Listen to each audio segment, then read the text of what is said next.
ಕೈಕುರ್ಚಿ ಕದನಕ್ಕೆ ತೆರೆ ಬೀಳೋದು ಯಾವಾಗ ಅನ್ನುವಂಥ ಪ್ರಶ್ನೆಗೆ ಉತ್ತರ ಇನ್ನು ಎಕ್ಸ್ಪೆಕ್ಟ್ ಮಾಡ್ತಾನೇ ಇದ್ದಾರೆ ಕಾಂಗ್ರೆಸ್ನ ಕಾರ್ಯಕರ್ತರು ನಾಯಕರು. ಯಾಕೆಂದ್ರೆ ಆ ರೀತಿಯಾಗಿ ಬಣ ರಾಜಕೀಯ ಒತ್ಕೊಂಡು ಉರಿತಾನೇ ಇದೆ.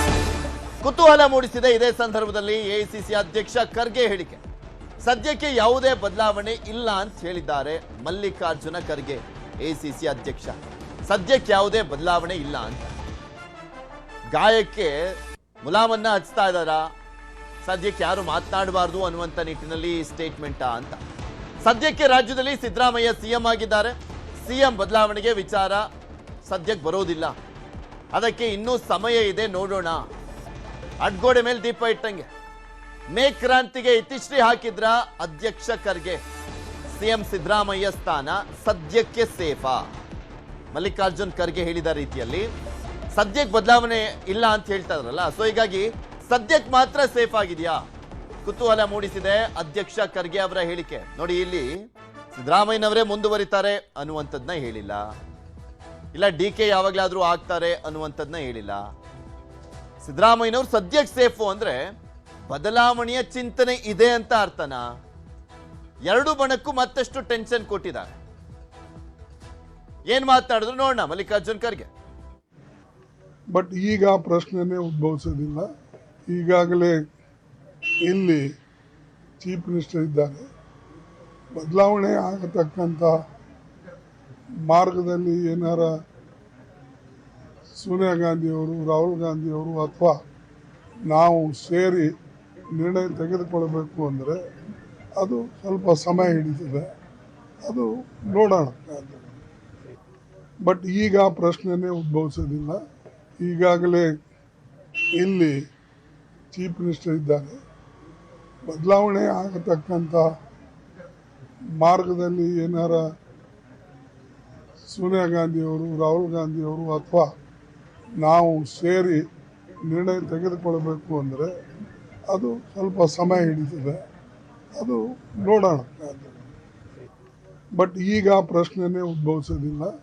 ಈಗಾಗಲೇ ಇದು ಮಲ್ಲಿಕಾರ್ಜುನ್ ಖರ್ಗೆ ಅವರ ಸ್ಟೇಟ್ಮೆಂಟು. ಸೋನಿಯಾ ಗಾಂಧಿ, ರಾಹುಲ್ ಗಾಂಧಿ ಅಥವಾ ನಾವು ಏನಾದರೂ ನಿರ್ಧಾರ ಕೈಗೊಳ್ಳಬೇಕು ಅಂದ್ರೆ ಇನ್ನೂ ಟೈಮ್ ಬಂದಿಲ್ಲ ಅಂತ. ಸಿಎಂ ಬದಲಾವಣೆ ಇಲ್ಲ ಅಂತ ಹೇಳಿಲ್ಲ ಖರ್ಗೆ ಅವರಿಲ್ಲಿ, ಸದ್ಯಕ್ಕೆ ಬದಲಾವಣೆ ಇಲ್ಲ ಅಂತ ಅಷ್ಟೇ ಹೇಳಿರೋದು. ಸೊ ಹೀಗಾಗಿ ಸಿದ್ದರಾಮಯ್ಯನವರೇ ಕಂಟಿನ್ಯೂ ಆಗ್ತಾರೆ, ಪೂರ್ಣ ಪ್ರಮಾಣದಲ್ಲಿ ಅವರೇ ಪೂರ್ಣಾವಧಿಯನ್ನ ಮುಗಿಸ್ತಾರೆ, ಇಲ್ಲ ಅದು ಗ್ಯಾರಂಟಿ ಇಲ್ಲ. ಅಡ್ಡಗೋಡೆ ಮೇಲೆ ದೀಪ ಇಟ್ಟಿದ್ದಾರೆ ಎಐಸಿಸಿ ಅಧ್ಯಕ್ಷ.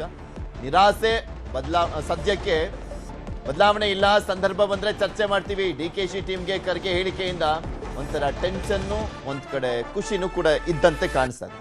ನಿರಾಸೆ ಖುಷಿ ಎರಡುವೆ. ಯಾಕೆಂದ್ರೆ ಹಂಗಾದ್ರೆ ಚೇಂಜ್ ಮಾಡ್ಬೋದೇನೋ, ಸದ್ಯಕ್ಕಿಲ್ಲ ಅಂತ ಹೇಳಿದ್ದಾರೆ ಅಂತ.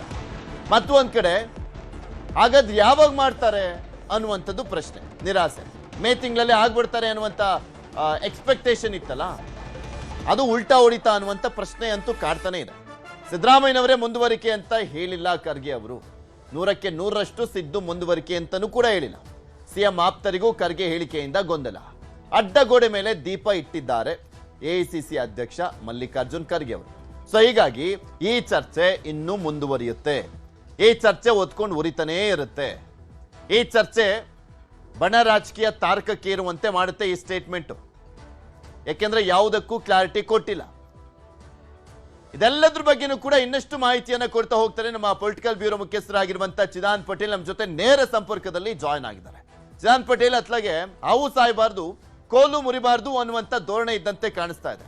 ಸದ್ಯಕ್ಕಿಲ್ಲ ಅಂತ ಹೇಳುವ ಮುಖಾಂತರ ಮತ್ತಷ್ಟು ಬಣ ರಾಜಕೀಯಕ್ಕೆ ಆಸ್ಪದ ಮಾಡಿಕೊಟ್ಟಂತ ಆಗ್ತಾ ಇದೆ ಮಲ್ಲಿಕಾರ್ಜುನ್ ಖರ್ಗೆ ಅವರ ಸ್ಟೇಟ್ಮೆಂಟು. ಹೇಗೆ ನೋಡ್ತಾ ಇದ್ದೀರಾ? ಪೃಥ್ವಿರಾಜ್ ಆರ್ನಳ್ಳಿ ಸುದೀರ್ಘ ರಾಜಕೀಯ ಇತಿಹಾಸ ಹೊಂದಿರತಕ್ಕಂಥ ಮಲ್ಲಿಕಾರ್ಜುನ್ ಖರ್ಗೆ ಅವರು ಸುಮಾರು 50 ವರ್ಷಕ್ಕೂ ಹೆಚ್ಚು ರಾಜಕೀಯ ಇತಿಹಾಸ ಹೊಂದಿರತಕ್ಕಂಥ ರಾಜಕಾರಣಿ ಆಗಿರ್ತಕ್ಕಂಥದ್ದು. ಇದೀಗ 84 ವರ್ಷದ ವಯಸ್ಸಿನ ಮಲ್ಲಿಕಾರ್ಜುನ್ ಖರ್ಗೆ ಅವರು ಈ ರಾಜ್ಯದ ಮುಖ್ಯಮಂತ್ರಿ ಆಗಬೇಕನ್ನೋದು ಅವರ ಕನಸು ಕೂಡ ಆಗಿತ್ತು. ಅದು SM ಕೃಷ್ಣ ಮುಖ್ಯಮಂತ್ರಿ ಆಗುವಂಥ ಸಂದರ್ಭದಲ್ಲಿತ್ತು. ಆದರೆ ಅವತ್ತಿನ SM ಕೃಷ್ಣ ಮತ್ತು ಗುಲಾಂ ನಬಿ ಆಜಾದ್ ಹಾಗೂ ಅಹಮದ್ ಪಟೇಲ್ ಲಾಬಿಯಿಂದ ಅವರು ಈ ರಾಜ್ಯದ ಮುಖ್ಯಮಂತ್ರಿ ಆಗಲಿಲ್ಲ. ಯಾವತ್ತೂ ಕೂಡ ಒಬ್ಬ ದಲಿತ ಈ ರಾಜ್ಯದ ಮುಖ್ಯಮಂತ್ರಿ ಆಗಬಾರ್ದು ಅಂತೇಳಿ ತಮ್ಮ ಹತಾಶೆಯನ್ನು, ನೋವನ್ನು ಅವತ್ತಿನ ದಿನದಲ್ಲಿ ಅನೇಕರ ಜೊತೆ ವ್ಯಕ್ತಪಡಿಸಿದರು. ಅದಾದ ಬಳಿಕ ಎಲ್ಲೊಂದು ಕಡೆ ಖರ್ಗೆ ಅವರ ಮುಖ್ಯಮಂತ್ರಿ ವಿಚಾರ 2006ರಲ್ಲೂ ಕೂಡ ಎಲ್ಲೊಂದು ಕಡೆ ಚರ್ಚೆಗೆ ಬಂತು. ಅವತ್ತು ಧರ್ಮಸಿಂಗ್ರವ್ರನ್ನ ದೇವೇಗೌಡರು ಮುಖ್ಯಮಂತ್ರಿಯನ್ನು ಮಾಡಿದರು. ಅದಾದ ಬಳಿಕ 2013ರಲ್ಲೂ ಕೂಡ ಅವಕಾಶ ಇತ್ತು. ಆದರೆ 2013ರಲ್ಲಿ ಸಿದ್ದರಾಮಯ್ಯವ್ರನ್ನ ಮುಖ್ಯಮಂತ್ರಿ ಮಾಡಿದರು. ಈ ಎಲ್ಲ ಬೆಳವಣಿಗೆ ನಡುವೆ ಕೂಡ ಇದೀಗ ಎಲ್ಲೊಂದು ಕಡೆ ಮುಖ್ಯಮಂತ್ರಿ ಬದಲಾವಣೆ ವಿಚಾರ ಚರ್ಚೆ ಬಂದಿರತಕ್ಕಂಥದ್ದು. ಚರ್ಚೆ ನಡುವೆ ಕೂಡ ಡಿ ಕೆ ಶಿವಕುಮಾರ್ ಅವರು ಮೊದಲ ರೇಸ್ನಲ್ಲಿ ಇರ್ತಕ್ಕಂಥದ್ದು. ಈ ರೇಸ್ ನಡುವೆ ಕೂಡ ದಲಿತ ಮುಖ್ಯಮಂತ್ರಿ ವಿಚಾರ ಮುನ್ನೆಲೆಗೆ ಬಂದಿರತಕ್ಕಂಥದ್ದು. ಈ ದಲಿತ ಮುಖ್ಯಮಂತ್ರಿ ಮುನ್ನೆಲೆ ವಿಚಾರದಲ್ಲಿ ಮೊದಲ ಹೆಸರು ಮಲ್ಲಿಕಾರ್ಜುನ್ ಖರ್ಗೆ ಹೆಸರಿತ್ತು ಮತ್ತು ನಂತರ ಡಾಕ್ಟರ್ ಜಿ ಪರಮೇಶ್ವರ್ ಹೆಸರು ಕೂಡ ಇರ್ತಕ್ಕಂಥದ್ದು. ಆದರೆ ಎಲ್ಲೊಂದು ಕಡೆ ಮಲ್ಲಿಕಾರ್ಜುನ್ ಖರ್ಗೆ ಅವರಿಗೆ ಇದೀಗ ವಯಸ್ಸು 84 ಆಗಿರ್ತಕ್ಕಂಥದ್ದು. ಇಲ್ಲಿನ ರಾಜ್ಯ ನಾಯಕರು ಹೇಳಿದ್ರು ಕೂಡ ಮುಖ್ಯಮಂತ್ರಿ ಸಿದ್ದರಾಮಯ್ಯ ಕೂಡ ಯಾವತ್ತೂ ಕೂಡ ಮಲ್ಲಿಕಾರ್ಜುನ್ ಖರ್ಗೆ ರಾಜ್ಯದ ದಲಿತ ಮುಖ್ಯಮಂತ್ರಿ ಆಗಲಿ ಅಂತ ಎಲ್ಲೂ ಕೂಡ ಹೇಳಲಿಲ್ಲ. ಅಲ್ಲೂ ಕೂಡ ಜಾಣ ಹೆಜ್ಜೆಯನ್ನೇ ಇಟ್ಟರು. ಅದಾದ ಬಳಿಕ ಕೂಡ ಹೈಕಮಾಂಡ್ ಕೂಡ ಎಲ್ಲೊಂದು ಕಡೆ ಮಲ್ಲಿಕಾರ್ಜುನ್ ಖರ್ಗೆ ಅವರು ನೀವು ರಾಜ್ಯಕ್ಕೆ ಹೋಗಿ ಮುಖ್ಯಮಂತ್ರಿ ಆಗಿ ಅಂತ ಕೂಡ ಎಲ್ಲೂ ಹೇಳಲಿಲ್ಲ. ಹಾಗಾಗಿ ಎಲ್ಲೊಂದು ಕಡೆ ಅವರ ಮುಖ್ಯಮಂತ್ರಿಯ ಕನಸು ಕಮರಿ ಹೋದಂತೆ ಕಾಣ್ತಿರ್ತಕ್ಕಂಥದ್ದು. ಹಾಗಾಗಿ ಮುಖ್ಯಮಂತ್ರಿ ರೇಸ್ನಿಂದ ಸ್ವತಃ ಅವರು ಔಟ್ ಆಗಿರ್ತಕ್ಕಂಥದ್ದು. ಆ ಮುಖಾಂತರ ಎಲ್ಲೊಂದು ಕಡೆ ಯಾರಾದರೂ ಹೊಸ ಮುಖ್ಯಮಂತ್ರಿ ಅದು ಡಿ ಕೆ ಶಿವಕುಮಾರ್ ಅಥವಾ ಇತರರಾದರೆ, ಡಿ ಕೆ ಶಿವಕುಮಾರ್ ಮುಖ್ಯಮಂತ್ರಿ ಆದರೆ ತಮ್ಮ ಪುತ್ರ ಪ್ರಿಯಾಂಕ್ ಖರ್ಗೆ ಅವರನ್ನು ಕೂಡ ಉಪಮುಖ್ಯಮಂತ್ರಿಯಾಗಿ ನೋಡುವ ಅವರ ಕನಸು ಇರ್ತಕ್ಕಂಥದ್ದು. ಹಾಗಾಗಿ ಮುಖ್ಯಮಂತ್ರಿ ರೇಸ್ನಿಂದ ಔಟ್ ಆಗಿರ್ತಕ್ಕಂಥ ಮಲ್ಲಿಕಾರ್ಜುನ್ ಖರ್ಗೆ ಅವರು ತಮ್ಮ ಪುತ್ರ ಪ್ರಿಯಾಂಕ್ ಖರ್ಗೆ ಅವರ ಮುಂದಿನ ರಾಜಕೀಯ ಭವಿಷ್ಯದತ್ತ ಚಿತ್ತ ಹರಿಸಿದಂತೆ ಕಾಣ್ತಿರ್ತಕ್ಕಂಥದ್ದು. ಅವರ ಹೇಳಿಕೆಯನ್ನು ಗಮನಿಸಿದರೆ ಎಲ್ಲೊಂದು ಕಡೆ ಮುಖ್ಯಮಂತ್ರಿ ಬದಲಾವಣೆ ವಿಚಾರದಲ್ಲಿ ಅಡ್ಡಗೋಡೆ ಮೇಲೆ ದೀಪ ಇಟ್ಟಂತ ಹೇಳಿಕೆಯನ್ನು ಕೊಟ್ಟಿರ್ತಕ್ಕಂಥದ್ದು. ಒಂದು ಕಡೆ ಸದ್ಯಕ್ಕೆ ಮುಖ್ಯಮಂತ್ರಿ ಬದಲಾವಣೆ ಇಲ್ಲ ಅಂತ ಹೇಳಿರ್ತಕ್ಕಂಥದ್ದು. ಮತ್ತೊಂದು ಕಡೆ ಹೈಕಮಾಂಡ್ ನಾಯಕರುಗಳು ಅಂದರೆ ಸೋನಿಯಾ ಗಾಂಧಿ, ರಾಹುಲ್ ಗಾಂಧಿ ಅವರು ಕುಳಿತು ಈ ಸಂಬಂಧಪಟ್ಟಾಗೆ ಚರ್ಚೆ ಮಾಡ್ತಾರೆ ಎಂಬ ಹೇಳಿಕೆಯನ್ನು ಕೊಟ್ಟಿರ್ತಕ್ಕಂಥದ್ದು. ಅಥವಾ ಮುಖ್ಯಮಂತ್ರಿ ಸಿದ್ದರಾಮಯ್ಯನವರೇ 2028ರವರೆಗೆ ಮುಂದುವರಿತಾರೆ ಎಂಬ ಹೇಳಿಕೆಯನ್ನು ಕೂಡ ಕೊಟ್ಟಿಲ್ಲ. ಹಾಗಾಗಿ ಎಲ್ಲೊಂದು ಕಡೆ ಈಗ ಎರಡೂ ಬಣದವರಿಗೆ ಒಂದು ರೀತಿ ಪರೋಕ್ಷವಾಗಿ ಚೆಕ್ಮೇಟ್ ಅನ್ನು ಇಟ್ಟಿರುವ ಹೇಳಿಕೆ ಅಂತಲೇ ಹೇಳಲಾಗ್ತಿದೆ ಪೃಥ್ವಿ. ಯಾಕಂತ ಹೇಳಿದ್ರೆ ಒಂದು ಕಡೆ ಮೇ ಕ್ರಾಂತಿ ಆಗುತ್ತೆ. ಮೇ 10ನೇ ತಾರೀಕು D K Shivakumar and team deadline ಅನ್ನು ಕೊಟ್ಟಿದ್ದಾರೆ. ಮತ್ತು ಡಿ ಕೆ ಶಿವಕುಮಾರ್ ಅವರ ಅತ್ಯಾಪ್ತ ಶಾಸಕರಾಗಿರ್ತಕ್ಕಂಥ ಇಕ್ಬಾಲ್ ಹುಸೇನ್ ರವರು ಮೇ 15ರ ತಾರೀಕು ಅವತ್ತು ಡಿ ಕೆ ಶಿವಕುಮಾರ್ ಅವರು ಹುಟ್ಟುಹಬ್ಬ, ಅವತ್ತಿನ ಡೆಡ್ಲೈನ್ ಅನ್ನು ಕೊಟ್ಟಿರ್ತಕ್ಕಂಥದ್ದು. ಮತ್ತೊಂದು ಕಡೆ ಡಿ ಕೆ ಶಿವಕುಮಾರ್ ಬಣ ಮೇ ಅಂತ್ಯದ ಒಳಗಡೆ ಅಥವಾ ಮೇ 15ರ ಒಳಗಡೆ ಡಿ ಕೆ ಶಿವಕುಮಾರ್ ಅವರು ಮುಖ್ಯಮಂತ್ರಿ ಆಗ್ತಾರೆ ಅಂತೇಳಿ ಎಲ್ಲೊಂದು ಕಡೆ ಅತಿಯಾದ ಆತ್ಮವಿಶ್ವಾಸವನ್ನು ಹೊಂದಿರತಕ್ಕಂಥದ್ದು. ಇದರ ನಡುವೆ ಮುಖ್ಯಮಂತ್ರಿ ಬಣದವರು ಎಲ್ಲೊಂದು ಕಡೆ ಸಂಪುಟ ಪುನರ್ರಚನೆಯ ಸ್ಟ್ರಾಟಜಿಯನ್ನು ಮಾಡ್ತಿರ್ತಕ್ಕಂಥದ್ದು. ಇದರ ನಡುವೆ ಕೂಡ ದಲಿತ ಮುಖ್ಯಮಂತ್ರಿ ವಿಚಾರವನ್ನು ಕೂಡ ಮುನ್ನೆಲೆಗೆ ತಂದಿರತಕ್ಕಂಥದ್ದು. ಈ ಎಲ್ಲದರ ನಡುವೆ ಕೂಡ ಮೇ 4ರ ನಂತರ ರಾಜ್ಯದಲ್ಲಿ ಕಾಂಗ್ರೆಸ್ ಸರ್ಕಾರದ ಅತಿದೊಡ್ಡ ರಾಜಕೀಯ ಬೆಳವಣಿಗೆ ಆಗುತ್ತೆ ಅನ್ನೋ ಒಂದು ಚರ್ಚೆ ಆಗ್ತಿರ್ತಕ್ಕಂಥದ್ದು. ಆದರೆ ಮೇ 4ರ ನಂತರ ಜಿಂಬಾಬ್ವೆ ಪ್ರವಾಸವನ್ನು ರಾಹುಲ್ ಗಾಂಧಿ ಅವರು ಇಟ್ಟುಕೊಂಡಿರ್ತಕ್ಕಂಥದ್ದು. ಹಾಗಾಗಿ ಕರ್ನಾಟಕ ರಾಜ್ಯದ ರಾಜಕಾರಣವನ್ನು ಮತ್ತು ಕರ್ನಾಟಕ ರಾಜ್ಯದಲ್ಲಿ ಯಾರು ಮುಂದಿನ ಮುಖ್ಯಮಂತ್ರಿ ಆಗಬೇಕು ಅಥವಾ ಸಿದ್ದರಾಮಯ್ಯವರೇ ಮುಂದುವರಿಬೇಕಾ ಅಥವಾ ಯಾರನ್ನ ಮಾಡಬೇಕೆಂಬುದರ ಸಂಬಂಧಪಟ್ಟಕ್ಕೆ ಚೆಂಡು ಇದೀಗ ರಾಹುಲ್ ಗಾಂಧಿ ಅಂಗಳದಲ್ಲಿ ಇರ್ತಕ್ಕಂಥ. ಆದರೆ ರಾಹುಲ್ ಗಾಂಧಿ ಸದ್ಯಕ್ಕೆ ಡಿ ಕೆ ಶಿವಕುಮಾರ್ ಕೈಗೂ ಕೂಡ ಸಿಗ್ತಾ ಇಲ್ಲ. ಈ ಎಲ್ಲದರ ನಡುವೆ ಕೂಡ ಡಿ ಕೆ ಶಿವಕುಮಾರ್ ಅವರು ನಾನು ಪಕ್ಷವನ್ನು ಅಧಿಕಾರಕ್ಕೆ ತಂದಿರತಕ್ಕಂಥದ್ದು 136 ಸೀಟು ನನ್ನಿಂದಲೇ ಬಂದಿದೆ ಅಂತೇಳಿ ಇತ್ತೀಚೆಗೆ ನೆಟ್ವರ್ಕ್ 18ನ ಸಹೋದರ ಸಂಸ್ಥೆಯಾದ ಮನಿ ಕಂಟ್ರೋಲ್ನ ಒಂದು ಸಂದರ್ಶನದಲ್ಲಿ ಹೇಳಿಕೆಯನ್ನು ಕೂಡ ಕೊಟ್ಟಿರ್ತಕ್ಕಂಥದ್ದು. ಇದರ ನಡುವೆ ಮಲ್ಲಿಕಾರ್ಜುನ್ ಖರ್ಗೆ ಅವರು ಇದೀಗ ಮುಖ್ಯಮಂತ್ರಿ ಹುದ್ದೆ ಸದ್ಯಕ್ಕೆ ಬದಲಾವಣೆ ಇಲ್ಲ, ಬದಲಾವಣೆ ಸಂದರ್ಭದಲ್ಲಿ ನೋಡೋಣ ಅನ್ನೋ ಮುಖಾಂತರ ಎಲ್ಲೊಂದು ಕಡೆ ಡಿ ಕೆ ಶಿವಕುಮಾರ್ ಬಣಕ್ಕೂ ಕೂಡ ಚೆಕ್ ಮಾಡಿ ಇಟ್ಟಿರ್ತಕ್ಕಂಥದ್ದು. ಇತ್ತ ಸಿದ್ದರಾಮಯ್ಯನವರು ಕೂಡ ತಾವೇ ಮುಂದುವರಿತೀರಿ ಅನ್ನೋ ಹೇಳಿಕೆಯನ್ನು ಕೂಡ ಕೊಟ್ಟಿಲ್ಲ. ಹಾಗಾಗಿ ಎರಡೂ ಬಣಕ್ಕೂ ಒಂಥರ ಪರೋಕ್ಷವಾಗಿ ನೀವು ಹೇಳಿದಾಗೆ ಹಾವು ಸಾಯಬಾರದು ಕೋಲು ಮುರಿಬಾರದು ಎಂಬ ಹೇಳಿಕೆಯನ್ನು ಕೊಡುವ ಮುಖಾಂತರ ಎಲ್ಲೊಂದು ಕಡೆ ವಿಚಾರವನ್ನು ಮತ್ತು ಟೆನ್ಷನನ್ನು ಮತ್ತು ಮುಖ್ಯಮಂತ್ರಿ ಬದಲಾವಣೆ ವಿಚಾರವನ್ನು ಜೀವಂತವಾಗಿ ಸ್ವತಃ ಮಲ್ಲಿಕಾರ್ಜುನ್ ಖರ್ಗೆ ಇಟ್ಟಿದ್ದಾರೆ ಅಂತ ಹೇಳಿದ್ರು ತಪ್ಪಾಗಲಾರದು ಪೃಥ್ವಿ. ಚಿದಾನ್ ಪಟೇಲ್, ಈ ಹಿಂದೆ ನಾವು ನೋಡ್ತಾ ಇದ್ವಿ ಸ್ಟೇಟ್ಮೆಂಟ್ ಕೊಟ್ಟಿದ್ರು ಖರ್ಗೆ ಅವರು. ಈ ಗೊಂದಲ ಕ್ರಿಯೇಟ್ ಮಾಡಿರುವಂಥದ್ದು ಸ್ಥಳೀಯರೇ, ಅಂದ್ರೆ ಇಲ್ಲಿನ ನಾಯಕರುಗಳು, ಅವರೇ ಬಗೆಹರಿಸ್ಕೊಳ್ಬೇಕು ಅಂತ ಹೇಳಿದ್ರು.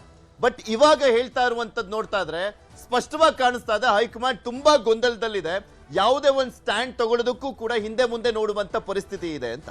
ಬಟ್ ಬಣ ರಾಜಕೀಯ ಇವರ ಸ್ಟೇಟ್ಮೆಂಟ್ ಮುಖಾಂತರ ಇನ್ನಷ್ಟು ಒತ್ಕೊಂಡು ಉರಿಯುತ್ತಾ ಅಂತ, ಇನ್ನಷ್ಟು ಪರೇಡ್ಗಳು ಆಗ್ತಾನೆ ಇರುತ್ತಾ ದೆಹಲಿಗೆ ಅಂತ.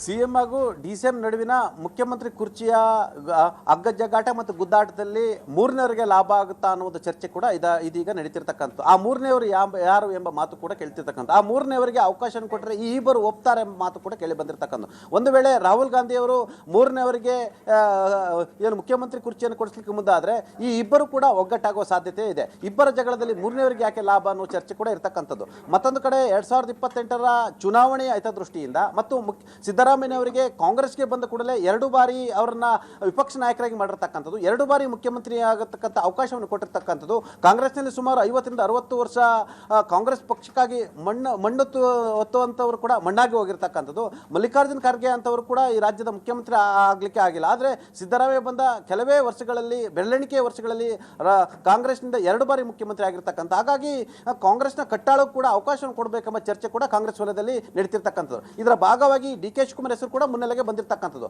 ಆದರೆ ಡಿ ಕೆ ಶಿವಕುಮಾರ್ ಅವರು ಹೇಳಿಕೆ ಅತಿಯಾದ ಆತ್ಮವಿಶ್ವಾಸವನ್ನು ಹೊಂದಿರತಕ್ಕಂಥದ್ದು, ನನ್ನನ್ನು ಹೈಕಮಾಂಡ್ ಪರಿಗಣಿಸಿದೆ ಎಂಬ ಮಾತನ್ನು ಕೂಡ ಹೇಳಿರ್ತಕ್ಕಂಥದ್ದು. ಆದರೆ ಇತ್ತ ಮುಖ್ಯಮಂತ್ರಿ ಸಿದ್ದರಾಮಯ್ಯನವರು ಎಲ್ಲೊಂದು ಕಡೆ ತಮ್ಮ ಆಪ್ತರನ್ನ ರಕ್ಷಣೆ ಮಾಡ್ತಿಲ್ಲ ಎಂಬ ಎಲ್ಲೊಂದು ಕಡೆ ಆರೋಪ ಕೂಡ ಕೇಳಿ ಬಂದಿರತಕ್ಕಂಥದ್ದು. ಇದೇ ಕಾರಣಕ್ಕಾಗಿ ಇತ್ತೀಚೆಗೆ ಮುಖ್ಯಮಂತ್ರಿಯವರು ಆಪ್ತರ ಜೊತೆ ಚರ್ಚೆಯ ಸಂದರ್ಭದಲ್ಲೂ ಕೂಡ ಸತೀಶ್ ಜಾರಕಿಹೊಳಿ ಅವರು ನೀವು ನಿಮ್ಮದನ್ನು ನೋಡ್ಕೊಳ್ತೀರಾ ಅನ್ನೋ ಮುಖಾಂತರ ನಿಮ್ಮ ಸ್ಟ್ಯಾಂಡನ್ನು ಹೇಳಿ ಎಂಬ ಮಾತನ್ನು ಕೂಡ ಹೇಳಿರ್ತಕ್ಕಂಥದ್ದು. ಅದೇ ಸಂದರ್ಭದಲ್ಲಿ ರಾಜಣ್ಣ ಕೂಡ ನಿಮ್ಮ ಸೈಲೆನ್ಸ್ ಲಕ್ಷಾಂತರ ನಮ್ಮಂತ ನಾಯಕರು ಮತ್ತು ಕಾರ್ಯಕರ್ತರನ್ನು ಬಲಿ ಕೊಡುತ್ತೆ ಎಂಬ ಎಚ್ಚರಿಕೆಯನ್ನು ಕೊಟ್ಟಿರ್ತಕ್ಕಂಥದ್ದು. ಇತ್ತ ಮುಖ್ಯಮಂತ್ರಿಯ ಸುತ್ತಮುತ್ತ ಬೈರತಿ ಸುರೇಶ್ ಮತ್ತು ಕೆಲವರು ಮಾತ್ರ ಆಪ್ತರೇ ಕೂಡ ಎಲ್ಲೊಂದು ಕಡೆ ರಾಜಕೀಯ ಚಟುವಟಿಕೆಗಳಲ್ಲಿ ನಿರತರಾಗಿರ್ತಕ್ಕಂಥದ್ದು. ಈ ಎಲ್ಲದರ ನಡುವೆ ಕೂಡ ಮೇ 4ರ ನಂತರ ನಾನು ಮಾತನಾಡ್ತೀನಿ, ಮೇ 4ರ ನಂತರ ನಾನು ಒಂದಷ್ಟು ಡಿಸಿಷನ್ ತೆಗೆದುಕೊಳ್ತೀನಿ ಅಂತ ಹೇಳಿ ಆಪ್ತರಿಗೆ ಮುಖ್ಯಮಂತ್ರಿಗಳು ಕೂಡ ಹೇಳಿರ್ತಕ್ಕಂಥದ್ದು. ಸದ್ಯ ಮೇ 4ರ ನಂತರ ಮುಖ್ಯಮಂತ್ರಿಗಳು ಏನು ನಿರ್ಧಾರವನ್ನು ತೆಗೆದುಕೊಳ್ತಾರೆ, ಒಂದ್ ಕಡೆ ರಾಹುಲ್ ಗಾಂಧಿ ಅವರು ಹೇಳಿದಂತೆ ನಡೆದುಕೊಳ್ತೇನೆ ಮತ್ತು ರಾಹುಲ್ ಗಾಂಧಿ ತೀರ್ಮಾನವನ್ನು ತೆಗೆದುಕೊಳ್ಳೋದಕ್ಕೆ ನಾನು ಬದ್ಧನಾಗಿರ್ತೇನೆ ಮತ್ತು ನೀವು ಅದಕ್ಕೆ ಸಹಕಾರ ಕೊಡಬೇಕಂತ ಹೇಳಿ ಮುಖ್ಯಮಂತ್ರಿಗಳು ಹೇಳಿರ್ತಕ್ಕಂಥದ್ದು.